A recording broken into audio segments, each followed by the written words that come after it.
நான் வேலூர்லேருந்து Wilson connect ஆயிருக்கிறேன். ஒரு 11 வயசு பையனுக்கு இது கேட்டாவே ரொம்ப புதுமையா இருக்குது. அவங்க ஏதேதோ பண்ணிக்கிட்டு இருக்காங்க. ரொம்ப ரொம்ப ரொம்ப குடும்பத்துல ரொம்ப சோர்ந்து போன ஒரு சூழ்நிலையில என்கிட்ட இத பேசுனாங்க. சும்மா குடுத்து பாருங்களேன் அப்படின்னு சொல்லிட்டு எலிக்சர் மெக்ஸ் சொல்லி நான் குடுத்தேங்க. அவங்களுக்கு என்ன கேன்சர்னா, போன்க்குள்ள குடுத்து 1 மாசத்துல சும்மா ட்ரை பண்ணி பார்க்கலாங்க. நாங்க ஏதேதோ பார்த்தோம் அப்படின்னு நல்லா படிச்ச ஒரு ஒரு ஃபேமிலி. ஏதேதோ குடுத்தீங்கம்மா, இது ஒரு முறை குடுத்து பாருங்க அப்படின்னு சொன்னேன். அவரு திருச்சியில ஸ்கூல் ஹெட் மாஸ்டரா இருக்காரு. ஆனா அவரு வேற ஊரு. எந்த ஊருன்னு நான் அப்புறமா சொல்றேன். இது என்னன்னா, அங்க ஊர்ல ஒர்க் பண்றாரு அந்த ஊர்ல திருச்சியில. சரியா? அவங்க சொந்தக்கார பையனுக்கு தான் இது.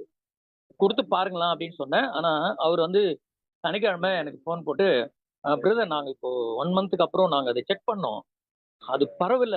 மாசம் மாசம் பரவிட்டே இருக்கும். நாங்க பயந்துட்டே இருப்போம். மாசம் மாசம் என் புள்ளைய நெனச்சு அழுவோம் நாங்க. இது பரவவே இல்ல. அப்போ நம்ம எலிக்சர் மிக்ஸ் கண்டிப்பா கண்டிப்பா வேலை செய்யுது. எனக்கு இன்னொரு ப்ராடக்ட் அனுப்புங்க அப்படின்னு கேட்டிருக்காங்க.